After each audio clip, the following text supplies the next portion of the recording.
इसलिए मैं फंस गया। आप सब भाई से निवेदन है कि ऐसे फ्रॉड कॉल में ना पड़े। सभी को प्रणाम भैया, हम तो बहुत दुखी है आज। नमस्ते दोस्तों आज की डिजिटल की दुनिया में काफ़ी सारे फ्रॉड होते हैं। हर एक नाम पर हर एक चीज़ पर फ्रॉड होते हैं और इसी में एक नाम ट्रेंड में आया है कि अगर पुराने नोट है आपके पास, पुराने सिक्के हैं, तो आपको इतना पैसा मिलता है, लाखों पैसा मिलता है। मतलब कि 15, 20 या 25 लाख आपको मिल सकता है। और इसी जाल में हम जो ग्रामीण के भोले भाले लड़के होते हैं वो इसके जाल में आ जाता है और उसके बाद वहाँ से फ्रॉड शुरू होता है। और इसी तरह एक किस्सा सामने आया है, शायद बिहार से। बहुत गरीब परिवार का ये लड़का है और उसके साथ इतना फ्रॉड हुआ कि वो कहीं का नहीं रहा है। और वह वीडियो जो है वो मैं आपको पूरा बताऊंगा दोस्तों। इस वीडियो से आपको भी सीख लेने की ज़रूरत है कि अगर प्रलोभन कोई देश देता है सामने और पैसा मांगता है तो आपको पैसा नहीं देना है, क्योंकि ये फ्रॉड ही है, फ्रॉड के अलावा कुछ नहीं है। सबसे पहले आपके पास से ये जीएसटी मतलब ये चार्जेस का 15-20 हज़ार रुपया मांगते हैं कि 15-20 हज़ार रुपया इस अकाउंट पे डाल दीजिए और उसके बाद आपके खाते में 25 लाख रुपया हम ट्रांसफ़र करवा देंगे।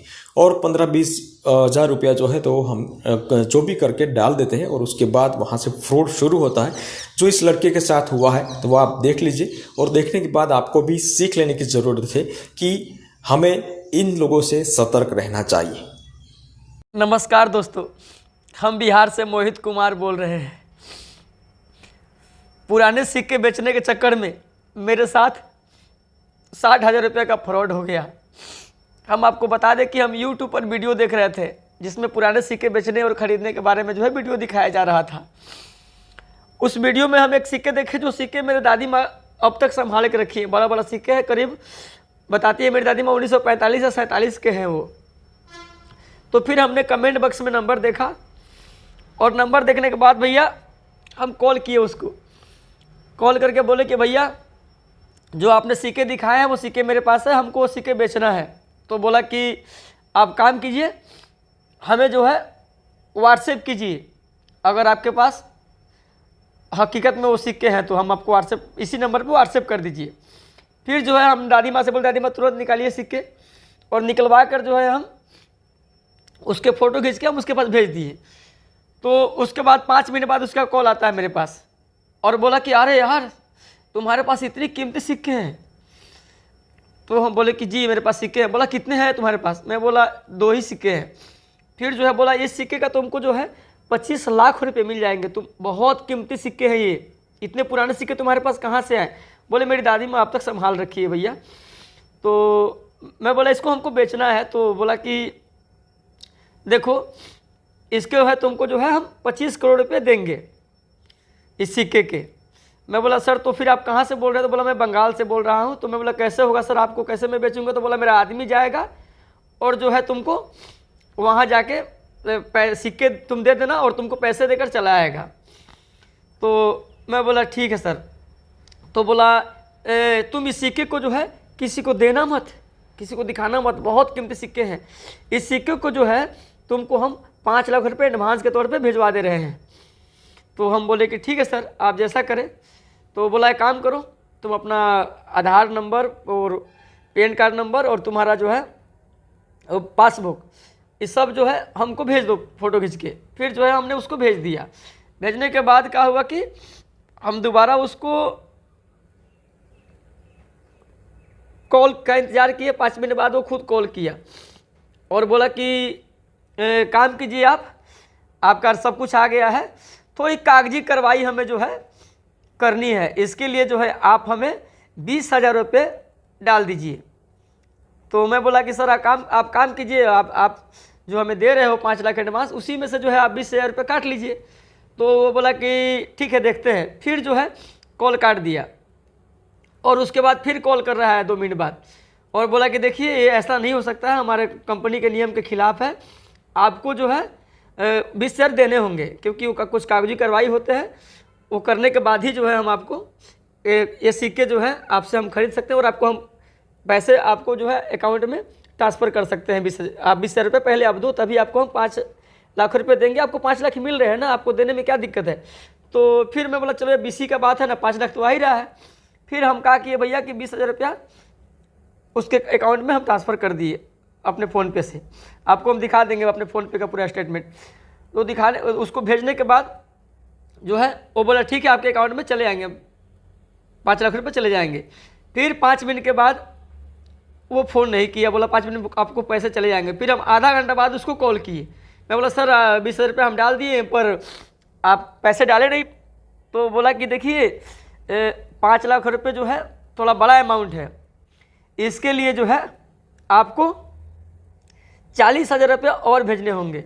मैं बोला सर आप क्या बात कर रहे हो, इतने पैसे की बात कर रहे हैं आप सर, आप पहले बोले कि 20,000 में सब हो जाएंगे, तो फिर आप बोल रहे, वो बोला कि देखिए अगर आप नहीं भेजते हो तो फिर आपको जो है वो भी 20,000 रुपये आपको जो है चले जाएंगे। आप सोचो आपको 5 लाख रुपये तो एडवांस में मिल रहा है और सिक्के के जो है मेरा आदमी जाके आपको वहाँ पर इतनी बड़ी रकम में जो है आपको 25 लाख रुपये जो है आपका सिक्का बिक रहा है और आप जो है 40,000 देने में आप संकोच कर रहे हो।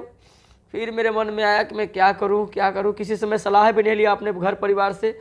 फिर जो है हम बोले यार चलो 5 लाख तो आ ही रहा है, जो है मेरे पास भैया पुरानी जो है एक गाड़ी था, उसको हम जो है 20,000 में बेच दिए और 20,000 रुपया एक अपने दोस्त से जो है कर्जा लेकर पैंचा लेकर मतलब हम उसको जो है पैसा हम ट्रांसफ़र कर दिए। और उसके बाद जो है फिर आधा घंटा में जो है उसका कॉल आता है मेरे पास इतना भेजने के बाद। मैं बोला क्या हुआ सर, आपने बोला हम पैसा ट्रांसफ़र कर दिए और आपका पैसा जो है 5 लाख एडवांस आया नहीं।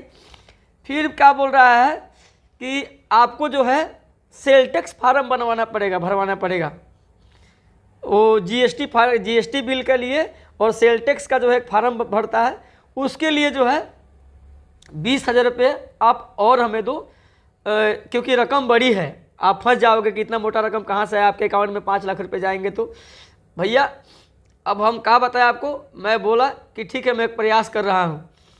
और उसके बाद हम क्या बताएं भैया, मेरे पास 20,000 रुपया नहीं हो पाया। मैं बोला भैया आप कितना रिक्वेस्ट किया कि भैया आप काम कीजिए कि आप मिला लीजिए 20,000 रुपया, उसी में 5 लाख में से काट लीजिए 20,000 रुपया और काट के प्लीज़ हमें डाल दीजिए। मेरे पास और नहीं हो पाया, मैं कोशिश किया अपने दोस्तों यारों से सब जगह मांगा, लेकिन मेरे पास फिर दोबारा 20,000 रुपये नहीं हुए। इसलिए जो है 60,000 रुपये मेरे पास बाइक बेच दिए और दोस्त यार से लेकर जो है हमने उसको दे दिया। और 20,000 रुपये फिर जब दोबारा मांगा हो तो भैया हमसे नहीं हो पाया, नहीं जुगाड़ कर पाया। मैं बोला उसको कि मैं ठीक है सर प्रयास करता हूँ, लेकिन नहीं हो पाया। फिर मैं उसको कॉल करके बोला, रिक्वेस्ट किया कि सर आप कॉल तो प्लीज़ हमें पैसा वापस कर दीजिए या फिर आप उसी में से काट कर जो है हमें वो 5 लाख एडवांस भेज दीजिए। आप 25 लाख में बोल रहे हैं ना, आप जो है 5 लाख में आइए दोनों सिक्का दे देंगे। हम उसके आगे इतना रोए गिरा है भैया, हम आपको क्या बताएं।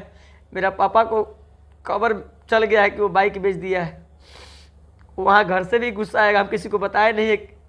बहुत दर्द में है भैया, आप सबसे रिक्वेस्ट है कि आप सब ऐसे कॉल में कभी ना फंसे।